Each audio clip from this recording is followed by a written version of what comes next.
Mayroon kaming gadget na pinaayos sa isang repair shop. Nagkasundo naman kami sa presyo. Halos 3 hours na kaming nag-aantay pero di pa din niya naayos ang gadget. Kaya nag-decide kami na kunin na lang since hindi niya magawa. Okay lang ba na singilin pa din niya kami kahit di niya naayos ang gadget namin? Naku, medyo tricky question to ha for Chester. Pero para sa akin, meron kasi tayo tinatawag na legal parlance, no, yung legal parlance, tinatawag na quantum meruit, no? Para bang, kumbaga, yung sinisingil ka ng reasonable amount for the services rendered. Kasi kung bagamat hindi naman naayos, pero napagtuunan talaga ng pansin at mukhang gumastos naman ng resources, no?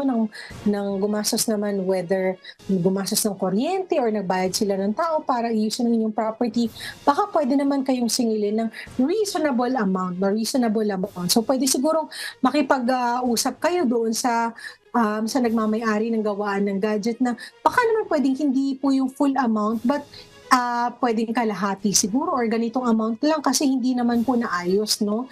Pero sa tingin ko puwede rin naman kayong singilin but just not the full amount, again following the principle of quantum meruit 'no. So parang hindi pa natin 'yan na-discuss sa ating legal terminologies pero kumbaga yung payment ng reasonable amount based on the services rendered 'no. So kasi siyempre again like I said, nag-render din naman po ng service at nagbayad din po sila at gumastos din po ng resources para kahit papaano ay ma-attempt na maayos ang inyong gadget, no? So again, puwede naman pong singilin but siguro hindi lang po yung full amount na inyong napag-usapan dahil hindi naman po naayos yung inyong property.